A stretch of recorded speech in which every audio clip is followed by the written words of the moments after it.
सुप्रभात बच्चों, मैं आपकी हिंदी की अध्यापिका और आज हम हिंदी का पाठ 6 शुरू करने जा रहे हैं। इसका शीर्षक है खेल और पढ़ाई। तो चलिए शुरू करते हैं। पाठ 6 खेल और पढ़ाई। ठीक है, निबंध के रूप में ये पाठ है। पाठ का परिचय देते हुए हम पाठ को शुरू करते हैं। विद्यार्थी जीवन और खेल दोनों विद्यार्थी जीवन और खेल दोनों ही एक दूसरे के पूरक हैं, है ना। विद्यार्थी और जीवन और खेल, विद्यार्थी जीवन और खेल दोनों ही एक दूसरे के पूरक है, क्योंकि खेल का उनके जीवन में महत्वपूर्ण स्थान है। खेल से विद्यार्थियों में अनुशासन, सहयोग, एकता एवं सीखने की भावना का विकास होता है। विद्यार्थी जीवन में ही इन गुणों का प्रारंभ और विकास होता है। इस पाठ के माध्यम से ये बताने का प्रयास किया गया है कि पढ़ाई के साथ साथ खेल कितना महत्वपूर्ण है। विद्यार्थी जीवन, स्कूलिंग बच्चे जो स्कूल जाते हैं, है ना, उनके जीवन में खेल जो होता है ये एक दूसरे को पूरा करते हैं, दूसरे के पूरक है ना। जो स्कूल जाने वाले बच्चे यदि खेलते हैं तो उनका मानसिक विकास, शारीरिक विकास होता है। इस तरह से पढ़ने वाले बच्चों के लिए खेल बहुत जरूरी है। और इसमें क्या, हमें अनेक प्रकार की भावनाएं, अनुशासन, सहयोग, एकता, सीखने की भावनाएं उत्पन्न होती हैं। ठीक है, किस प्रकार होती हैं पाठ को देखकर जानते हैं। तो पाठ देख लेते हैं। जैसे ही बच्चा घर से बाहर निकलता, माता पिता उससे पूछते, कहाँ जा रहे हो, कहाँ जा रहे हो। इस बात पर वह डरते डरते बताता, थोड़ी देर के लिए बाहर खेलने जा रहा हूँ। तब माता पिता का एक ही जवाब होता, कोई जरूरत नहीं है बाहर जाने की, और सुन लो, कोई खेल वेल भी नहीं होगा, चुपचाप अंदर जाओ और अपनी पढ़ाई करो। है ना, आजकल आप देख रहे हो माँ बाप बच्चों को घर में ही बिठा देते हैं, फोन दे देते हैं। तो वो बच्चा थोड़ी देर बाहर जाने की तैयारी कर रहा था, खेलने का मन था, तो थोड़ी देर जाना चाहता था, तब माँ बाप क्या करते हैं कि नहीं, कोई जरूरत नहीं है, घर में ही रहो, बाहर जाने की जरूरत नहीं है, सिर्फ पढ़ाई करो। उसके बाद वे बड़बड़ाने लगते थे। कौन? माँ बाप।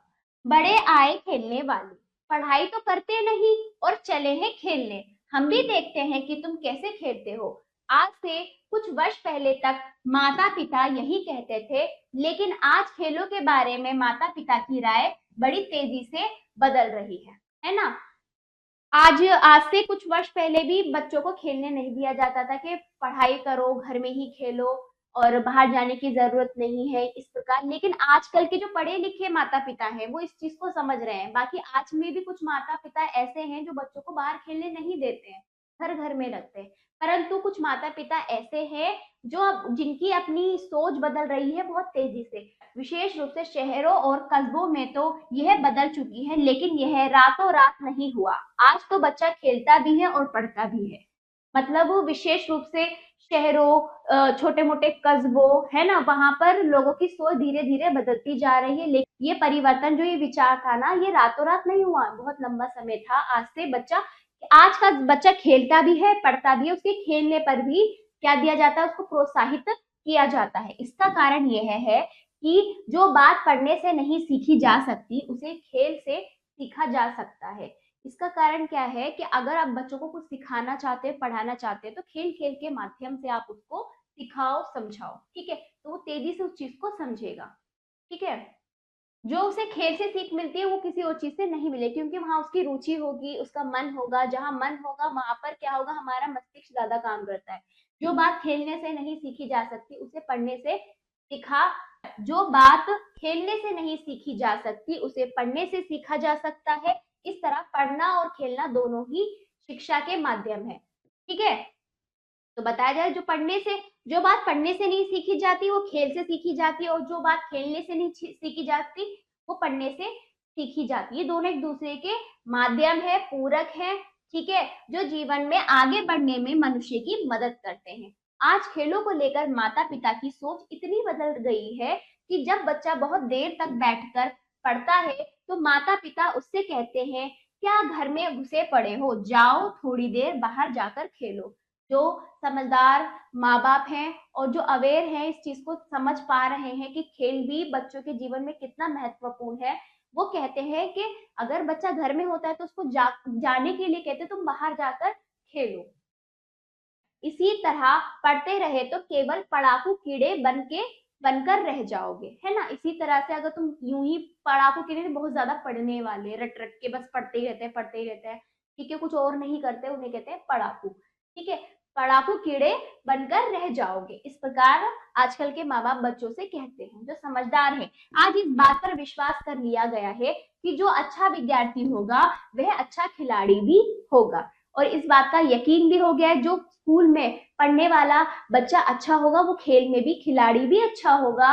इस बात पे सभी को यकीन आ गया है, वह अच्छा खिलाड़ी भी होगा तथा जो अच्छा खिलाड़ी होगा वह अच्छा विद्यार्थी भी होगा, ठीक है। लोगों की सोच में यह बदलाव आ रहा है, ये परिवर्तन आ रहा है कि अच्छा बच्चा हर चीज में अच्छा होता है, इसलिए उसे खेलने से रोकना नहीं चाहिए, है ना, इसीलिए उसे खेलने से रोकना नहीं चाहिए। बच्चा अपने स्कूल में कई तरह की पुस्तकें, किताबें, है ना, पढ़ता है, उनसे कई तरह की बातें सीखता है, समझता है, उसे इतिहास के माध्यम से बीती हुई घटनाओं की जानकारी मिलती है ना। इतिहास जिसमें हमारे समय समय पर जो घटनाएं घटित हो रही हैं, इतिहास के जरिए उसे क्या पता चलता है, जो जो घटनाएं बीत गई हैं उनके बारे में उसे जानकारी मिलती है। उसे ये भी पता चलता है कि उस समय कला, संगीत और शिक्षा की स्थिति क्या थी। इसी तरह भूगोल पढ़कर किसी भी देश की जलवायु, उपज, पशु पक्षी आदि की जानकारी मिलती है। भूगोल, ज्योग्राफी, उसके बारे में पढ़कर हमें अपने देश की, दुनिया की जलवायु, वहां का रहन सहन, वहां के पशु पक्षी, वहां का मौसम, इस बारे में जानकारी मिलती है। गणित की पढ़ाई करके वह अंकों का प्रयोग और तर्क शक्ति, ठीक है, वो लॉजिक लगाना सीख जाता है, चीजों को समझना, तर्क करना सीख जाता है ना, तर्क शक्ति के विषय में जानता है। संगीत, नृत्य और कला से वह सुंदरता की परख करना सीखता है। कौन? बच्चा। इन सभी विषयों का अपना अपना योगदान है, अपनी अपनी जगह हर एक विषय बहुत कुछ सिखाते हैं। इन बातों को वह केवल पाठशाला में ही नहीं सीखता, इसमें खेल भी उसकी बहुत मदद करते हैं, है ना। इन बातों को सिर्फ वो क्या करता है, पाठशाला में नहीं सीखता है, ठीक है। खेल भी, खेल जो है उसके जीवन में इन सब चीजों को समझने में खेलों का भी बहुत बड़ा योगदान है ना। खेल मुख्य रूप से 3 तरह के होते हैं, मनोविनोद के खेल, व्यायाम के खेल और धन कमाने के लिए खेले जाने वाले खेल। मनोरंजन के लिए खेले जाने वाले खेल हैं, ठीक है। देखो, मन को अच्छे लगने वाले खेल होते हैं, कुछ व्यायाम के द्वारा जिससे हमारा शरीर स्वस्थ रहे, है ना, हमारे शरीर में किसी प्रकार की क्या हो, आलस ना हो, किसी प्रकार की कोई रोग ना हो, उसके लिए हम व्यायाम, मानसिक रूप से हम क्या रहे, तरोताजा रहे, उसके लिए हम व्यायाम वाले खेल करते हैं, जैसे एक्सरसाइज करते हैं। बाकी और भी खेल होते हैं जिससे हमारे शारीरिक गतिविधि हो, और धन कमाने के लिए भी खेल खेले जाते हैं। मनोरंजन के लिए जो खेल खेले जाते हैं वो है ताश, शतरंज, कैरम बोर्ड, सांप सीढ़ी आदि। व्यायाम के लिए खेल खेले जाने वाले खेल एथलेटिक्स, कुश्ती, निशानेबाजी, नौकायन, बॉक्सिंग, ठीक है, वेट लिफ्टिंग, साइकिलिंग, जूडो, घुड़सवारी, तीरंदाजी, hockey, volleyball, handball, football, tennis, table tennis, cricket, kho kho, kabaddi आदि, ठीक है। ये जो है ये सारे खेल कौन से हैं? व्यायाम। इससे क्या होता है, हमारा व्यायाम होता है, मानसिक रूप से, शारीरिक रूप से हमारा बहुत अच्छे से व्यायाम होता है। इन खेलों के बारे में, कुछ खेलों के बारे में आप जानते हो, कुछ खेलों के बारे में जानने का आप जरूर प्रयास करें कि कौन सा खेल में क्या चीज की जाती है, आप खुद इसको जानने का प्रयास करेंगे बच्चों। फिर आगे धन कमाने के लिए खेले जाने वाले खेल हैं सर्कस, जादू का खेल तथा अंतरराष्ट्रीय स्तर पर खेले जाने वाले अन्य खेल, है ना। अंतरराष्ट्रीय, विश्व स्तर पर खेल खेले जाते हैं जिसमें कि जीतने वाले को बहुत सारा धन मिलता है, वहां तक पहुंचने के लिए बहुत अभ्यास करना पड़ता है, ठीक है। चलिए, मनोरंजन के खेल मानसिक व्यायाम के साधन हैं, है ना, मानसिक स्वास्थ्य के लिए ये हमारे लिए अच्छे होते हैं। इनसे मानसिक थकावट दूर होती है तथा शरीर और दिमाग में फुर्ती आती है, तेजी आती है, तरोताजा हो जाता है। इससे हर काम में दिल लगता है और दिन भर ताजगी बनी रहती है। व्यायाम के खेलों से शरीर का विकास होता है ना, मांसपेशियां स्वस्थ रहती हैं, आलस्य नहीं होता, शरीर हल्का रहता है तथा पेट की बीमारियां दूर हो जाती हैं। शारीरिक मेहनत करने से पसीना आता है जिससे शरीर स्वस्थ रहता है, ठीक है। व्यायाम वाले जो खेल है इससे हमारे शरीर का विकास होता है। छोटे बच्चे यदि इसे खेले, उनकी क्या होता है, उनकी मांसपेशियों का विकास होता है, उनकी हाइट बढ़ती है, ठीक है। क्या होता है, ये सब चीजें उनके शरीर के लिए बहुत अच्छी होती है, व्यायाम वाले खेल, ठीक है। आगे, धन कमाने वाले खेलों से केवल धन की प्राप्ति ही नहीं होती, बल्कि मान और सम्मान भी मिलता है ना। नाम हो जाता है, उसकी इज्जत हो जाती है, सब उसको जानने लगते हैं, उसका नाम रोशन हो जाता है, सब अच्छे से उसको, उसके माँ बाप को, उसके माता पिता को जानने लगते हैं। जो बच्चा मतलब किसी बड़े स्तर पर कोई खेल जीत कर आता है ना। आजकल होता है ना, सभी खिलाड़ी विश्व स्तर पर जाकर जीत कर आते हैं, देश का नाम रोशन कर रहे हैं, माँ बाप का तो कर ही रहे हैं और देश का भी करते हैं, तो बहुत नाम कमाते हैं। क्रिकेट खिलाड़ी सुनील गावस्कर, रवि शास्त्री, संदीप पाटिल, कपिल देव, सचिन तेंदुलकर, राहुल द्रविड़, सौरव गांगुली, अनिल कुंबले, वीवीएस लक्ष्मण, महेंद्र सिंह धोनी, युवराज सिंह, वीरेंद्र सहवाग, हॉकी खिलाड़ी। ये तो क्या हुए क्रिकेट खिलाड़ी। और हॉकी खिलाड़ी कौन कौन हुए? हॉकी खिलाड़ी कौन है? प्रगट सिंह, तनराज पिल्लई, तैराक स्विम करने वाले, है ना, कौन हुए? खजान सिंह। पहलवानों में ओमवीर सिंह, टेनिस खिलाड़ी ओमवीर सिंह कौन हुए? पहलवान। तैराक कौन हुए? खजान सिंह। हॉकी खिलाड़ी प्रगट सिंह व धनराज पिल्लई। बाकी सब कौन थे? क्रिकेटर थे, है ना, जो मैच खेलते हैं क्रिकेट का, ठीक है। टेनिस खिलाड़ी कौन हुए?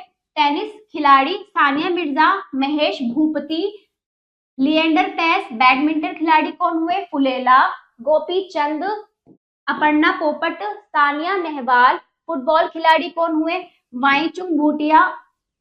वेटलिफ्टर जो वजन बहुत हद से हद बहुत ज्यादा जो वेटलिफ्टर पद्मश्री कर्णम मल्लेश्वरी। उड़न परी कौन? पीटी उषा आदि। कुछ ऐसे नाम हैं जिन्हें खेलों में नाम के साथ साथ पैसा भी बहुत मिला, और इनमें से कुछ खिलाड़ी तो फिल्मों और मॉडलिंग की दुनिया में भी खेलों की तरह सफल है ना। प्रत्येक खेल में अलग अलग खिलाड़ी जो विश्व स्तर पर, अंतरराष्ट्रीय स्तर पर जीते हैं। जैसे कि कई नाम मैंने अभी आपको बताए हैं। उड़न परी किसे कहते हैं? पीटी उषा को, ठीक है, पीटी उषा उड़न परी। और वेटलिफ्टर पद्मश्री कर्णम मल्लेश्वरी, इन्होंने क्या वेट उठाया था? बहुत ज्यादा, ठीक है। और फुटबॉल खिलाड़ी कौन है? वाईचुंग भूटिया।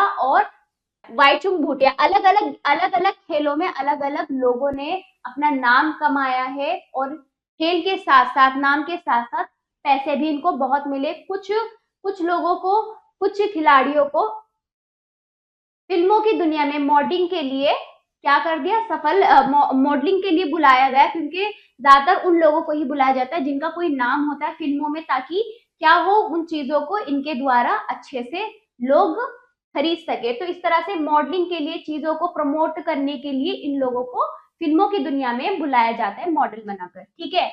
इनमें से सुनील गावस्कर, रवि शास्त्री, कपिल देव, सचिन तेंदुलकर, राहुल द्रविड़, सौरव गांगुली, महेंद्र सिंह धोनी, युवराज सिंह, धनराज पिल्लई, सानिया मिर्जा, महेश भूपति, लिएंडर पेस आदि प्रमुख है, जो इनको किसी न किसी कंपनी ने अपना मॉडल बनाया हुआ है, ठीक है।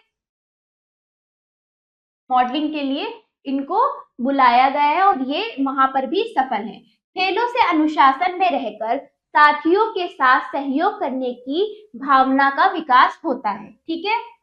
ठीक है, देखिए जैसे सचिन तेंदुलकर ब्रांड एम्बेसडर, कुछ इस तरह से कंपनी से कई कई खिलाड़ियों को इस तरह से अपन कंपनियों ने अपनी अपनी चीजों को प्रमोट करने के लिए, उन चीजों को बढ़ावा देने के लिए, ताकि लोग उसको अच्छे से, उसका प्रयोग अच्छे से जाने, तो इस तरह से वो अपना ब्रांड एम्बेसडर बना लेते हैं, ठीक है।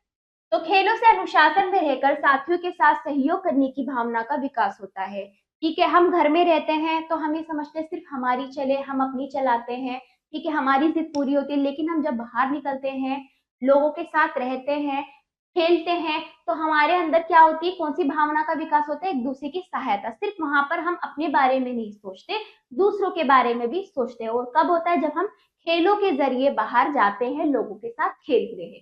सहयोग और अनुशासन के बिना खेल ठीक तरह से नहीं खेले जा सकते। यानी कि हर एक खेल का नियम होता है, हमें नियमों का पालन करना पड़ता है। ठीक है, सहयोग यानी एक दूसरे की सहायता के साथ साथ नियमों का पालन अनुशासन के साथ रहकर ही हम खेल खेल सकते, इनके बिना नहीं खेल सकते। हॉकी का हॉक बैग खेलने वाला खिलाड़ी अनुशासन तोड़कर साथियों से सहयोग ना करते हुए कभी भी फॉरवर्ड खेलने की कोशिश नहीं कर सकता, है ना। हॉकी में हॉक बैग खेलने वाला, जो हॉक बैग है वो खेलने वाला खिलाड़ी यदि अनुशासन में ना रहे और ना वो सहयोग करे तो कभी भी फॉरवर्ड खेलने की कोशिश नहीं कर सकता। फुटबॉल में गोलची चाहकर भी कभी अग्रिम पंक्ति में नहीं खेलेगा। फुटबॉल में गोलची, है ना, चाहकर भी कभी अग्रिम पंक्ति में नहीं खेलेगा। इसी तरह क्रिकेट में विकेट कीपर बॉलिंग नहीं करेगा, है ना। हर एक खेल में अपने अपने नियम है, ऐसा नहीं है कि कोई कहीं से कुछ भी शुरू कर देगा। ये हर एक नियम व अनुशासन में रहकर हमें खेल खेलना पड़ता है, क्योंकि यह खेल के अनुशासन के खिलाफ है। यही कारण है कि खेल खेलने वालों को स्वयं को अनुशासन में रखने की सीख मिलती है। कई बार खेलते हुए खिलाड़ी को चोट लग जाती है, विशेषकर फुटबॉल, हॉकी और क्रिकेट में। ठीक है, फुटबॉल, हॉकी और क्रिकेट में तो यह कई बार हो जाता है, किंतु चोट खाने वाला खिलाड़ी कभी प्रतिशोध की भावना से काम नहीं करता, है ना। फिर क्या है, ऐसा नहीं है कि उसे चोट लग गई तो फिर वो बदले की भावना में वो फिर खेल खेलेगा, ऐसे नहीं होता। वो अपने अनुशासन में सहयोग की भावना अपने अंदर रखता है, वही सही खिलाड़ी होता है। वह अपनी टीम को विजयी बनाने के लिए खेलता है। महत्वपूर्ण बात यह है कि खेलों से विद्यार्थी को क्या सीख मिलती है ना। इस बात को तो कोई नकार नहीं सकता कि खेल एक अच्छा व्यायाम है। ठीक है, तो महत्वपूर्ण बात है कि खेलों से क्या सीख मिलती है। पहली बात तो ये एक अच्छा व्यायाम है, इस बात को कोई नहीं नकार सकता, मतलब कोई इसको नहीं हटा सकता। हाँ, बिल्कुल व्यायाम होता है खेलों से। ठीक है, इससे शरीर का ही नहीं दिमाग का भी व्यायाम होता है। अच्छे स्वास्थ्य के लिए शारीरिक और मानसिक संतुलन की बहुत आवश्यकता होती है ना। अच्छे स्वास्थ्य के लिए हमें मानसिक रूप से, शारीरिक रूप से स्वस्थ रहना पड़ता है, तभी हमारा अच्छा स्वास्थ्य, तभी प्रत्येक कार्य में हमें मन लगेगा, उस कार्य में अपना अपना 100% अपना दे सकते हैं। ठीक है, यह संतुलन यानी बैलेंस, यही संतुलन तभी बन सकता है जब शरीर और मस्तिष्क दोनों स्वस्थ हो, है ना। ये संतुलन तभी बन सकता है जब शरीर और मस्तिष्क दोनों क्या हो, अच्छे हो, स्वस्थ हो। शरीर तथा मस्तिष्क को खेल के द्वारा सक्रिय बनाया जा सकता है। तो इसको स्वस्थ व सक्रिय, है ना, क्रियाशील कैसे बनाया जा सकता है, खेल के द्वारा। ठीक है बच्चों, खेलों से खिलाड़ियों के अंदर धैर्य, सब्र आता है, उत्साह, है ना, लक्ष्य तक पहुंचने की हिम्मत, है ना। वो लक्ष्य तक पहुंचने की हिम्मत के साथ वो क्या करते हैं, खेल खेलते हैं, और खेल के द्वारा उनमें क्या होता है, लगन, उत्साह, जोश, धैर्य, ये सारे गुण उसमें उत्पन्न हो जाते हैं। ठीक है, परिश्रम करने की शक्ति, निर्णय लेने और आगे बढ़कर चुनौतियों यानी मुकाबले, चुनौतियों का सामना करने की क्षमता का विकास होता है। खेलों से मतलब एक तो क्या होता है, हमारे अंदर समर्पण आता है, और क्या आता है, परिश्रम करने की हिम्मत, हौसला आता है, ताकत आती है ना, जिससे हमारे अंदर सब्र की भावना भी आती है। आपने देखा होगा जब दो टीमें, आपने कभी देखा होगा क्रिकेट टीम में जब दो टीमें खेलती है ना, तब एक टीम क्या हो जाती है, उसमें से एक टीम का हारना तो निश्चित है, एक टीम जीतेगी, एक टीम हारेगी। जब वो खेल पूरा पूरा हो जाता है तो आपने अंत में देखा होगा सब एक दूसरे का हाथ मिलाते हुए, एक दूसरे का एक दूसरे का हौसला बढ़ाते हुए, एक दूसरे की हिम्मत बढ़ाते हुए, थपथपाते हुए अपने अपने रास्ते निकल जाते हैं। ऐसा नहीं है कि एक हार गया तो एक जीत गया तो वो दुश्मन बन जाएगा, नहीं, खेल हमें ये नहीं सिखाता। खेल हमें क्या सिखाता है, एक दूसरे के लिए सहयोग करना, और प्रतिशोध की क्षमता नहीं होती। ठीक है, खेल यही तो अनुशासन है। कुछ भी हो जाए पर अपना अपने नियम नहीं तोड़ने, अपने अनुशासन नहीं तोड़ने, ये सब हमारा खेल ही तो हमें सिखाता है ना, वो धैर्य सिखाता है। ठीक है बच्चों, तो आगे बढ़कर चुनौतियों का सामना करने की क्षमता का विकास, जो उसे जीवन में पग पग पर, ठीक है, कदम कदम पर आगे बढ़ने की प्रेरणा देती है ना, समय समय पर, पग पग पर आगे बढ़ने की प्रेरणा देती है। ठीक है, वो क्षमता। चलिए, यह बात जानना बहुत जरूरी है कि खेलों में संघर्ष अनिवार्य है। ठीक है, ठीक है, संघर्ष यानी मेहनत, परिश्रम बहुत अपने आप से, किसी और से नहीं, अपने आप से, कि हमें उस लक्ष्य तक पहुंचना है। तो ये बहुत जरूरी है। जीवन संघर्ष का दूसरा नाम है। जीवन क्या है? संघर्ष का दूसरा नाम है। जीवन का मतलब ही नहीं कि आप आराम आराम, आपको सब कुछ आराम मिल जाए वही जीवन है, नहीं, उसे जीवन नहीं कहते। जो अपने जीवन में लड़कर डटकर अपने आप को चुनौतियां देता है और फिर आगे बढ़ता जाता है, वही हमारा जीवन है, वही सफल जीवन है। खेलों में हार जीत चलती ही रहती है। इससे विरोधी खिलाड़ियों पर विजय पाने तथा उनसे संघर्ष करने की भावना का विकास होता है। ठीक है, खेलों में जीत हार चलती है। विरोधी यानी जो हमारे सामने हमसे हमारे साथ खेलेंगे वो हमारे विरोधी हैं, जो हमें हराएंगे, है ना। विरोधी या फिर हम उनको हराएंगे, तो एक दूसरे के विरोध में तो हम खेल खेलते हैं। विरोधी खिलाड़ी पर विजय पाने तथा जीत पाने तक उनसे संघर्ष यानी खेल के द्वारा संघर्ष, है ना, हार जीत के भावना। ठीक है, हार जीत का भावना का विकास होता है। जीवन भी कठिनाइयों से टक्कर लेते लेते बीतता है ना। जीवन क्या होता है? कठिनाइयों से, मतलब मुश्किलों से बीतता है। यदि ध्यान पूर्वक देखा जाए तो जीवन कभी खत्म ना होने वाला एक लंबा खेल है।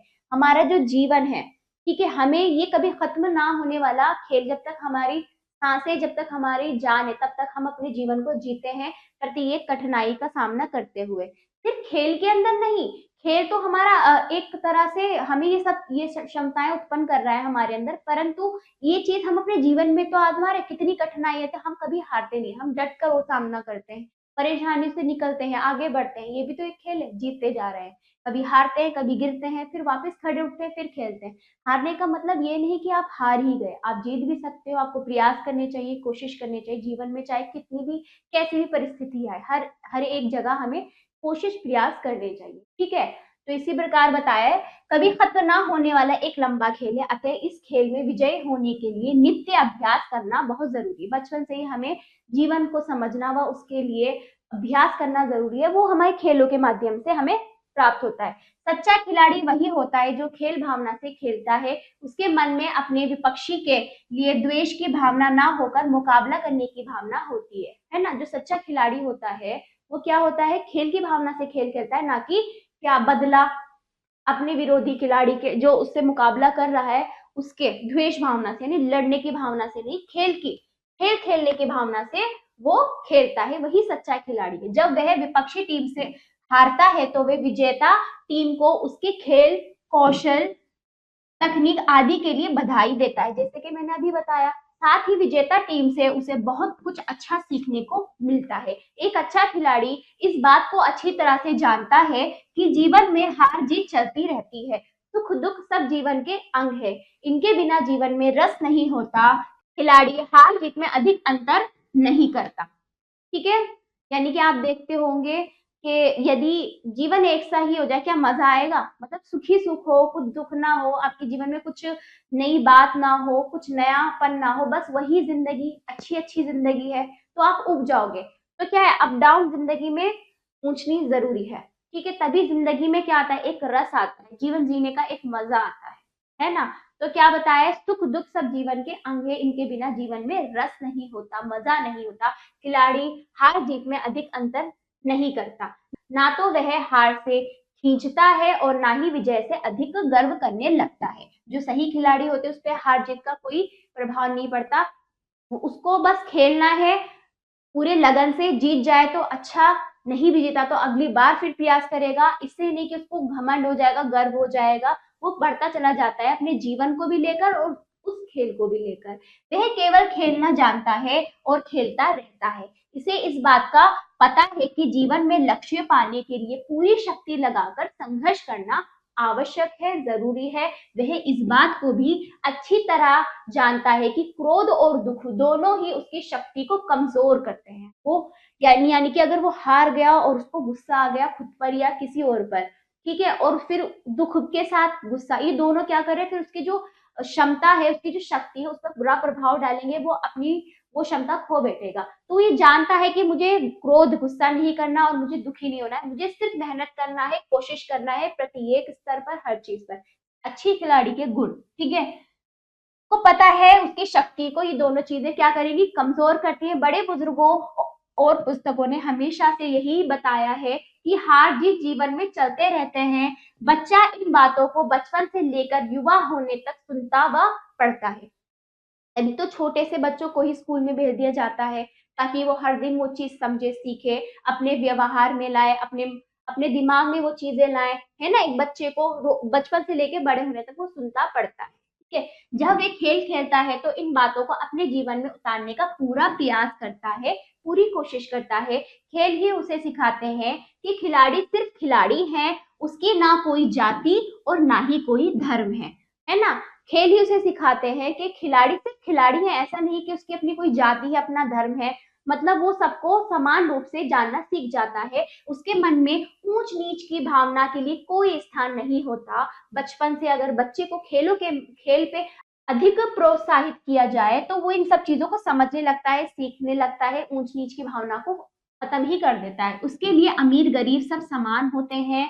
सच्चा खिलाड़ी वह है जो धर्म जाति वर्ण संप्रदाय आदि में ना उलझे, है ना। धर्म जाति, किस धर्म से किस जाति है, किस वर्ण किस जगह से है, कुछ उसे किस समूह से है, कुछ उसे फर्क नहीं पड़ता। इन सब चीजों से वो दूर रहता है। खेल का कोई धर्म नहीं है। खिलाड़ी का धर्म तो केवल खेल ही है। इस धर्म में उसे केवल कर्म और कठोर परिश्रम करना ही सीखना होता है तथा खेल का परिणाम समय पर छोड़ दिया जाता है ना।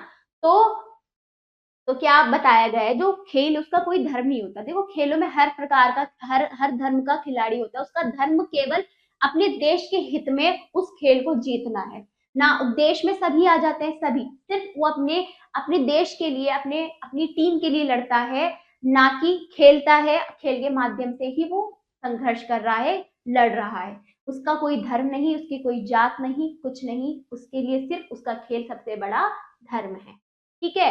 वो खेलना सीखता रहता, अभ्यास करता रहता है और उसका परिणाम समय पे छोड़ देता है। ऐसा नहीं कि उसको परिणाम अभी चाहिए, वो समय पर उसका काम सिर्फ संघर्ष करना, मेहनत करना, परिश्रम करना, उस खेल के प्रति अपना वो जोश वो जगाए रखता है और परिणाम समय पर छोड़ देता है। जो खिलाड़ी खेल के इस धर्म को अच्छी तरह समझते हैं वे खेल और जीवन का पूर्ण आनंद लेने में पूरी तरह सफल होते हैं। जो इन सब गुणों को अपने अंदर लेकर आएगा वो क्या करेगा, उस खेल और जीवन में पूरी तरह से उस जीवन को पूरी तरह से मजा ले सकता है। उस जीवन वो उस खेल को पूरा आनंद ले सकता है। तो ये पाठ यहीं पर समाप्त हुआ। पाठ का भाव देख लीजिए। खेल एक प्रकार का व्यायाम, शरीर को स्वस्थ और शक्तिशाली बनाता है। खेल शिक्षा के माध्यमों का ज्ञान, मनोरंजन, सहयोग और अनुशासन का ज्ञान, अच्छे खिलाड़ियों के गुणों का ज्ञान, खेल भावना का विकास, क्षमताओं को विकसित करना। इन बिंदुओं पर इस पाठ पे हमें समझाया गया है कि किस प्रकार हम ये सब चीजें अपने अंदर ला सकते हैं, खेल का क्या महत्व है, ये हमने बहुत अच्छे से समझ लिया है। आशा करती हूँ बच्चों इस पाठ से आपने बहुत कुछ सीखा होगा और आप अपने जीवन में भी इसको अपनाएंगे। शब्दकोश देख लीजिए। विद्यार्थी, विद्या ग्रहण करने वाला बालक या बालिका, है ना। महत्वपूर्ण, जरूरी, प्रारंभ, शुरुआत, प्रयास, कोशिश, माध्यम, जरिया, ठीक है। पड़ावो, अधिक पढ़ने वाले, निरंतर पढ़ने वाले, बदलाव, परिवर्तन। इन शब्दों का अर्थ आप कंठस्थ करेंगे, ठीक है। बाकी मैंने आपको पाठ अच्छे से समझा दिया है, उसको अच्छे से आप समझेंगे।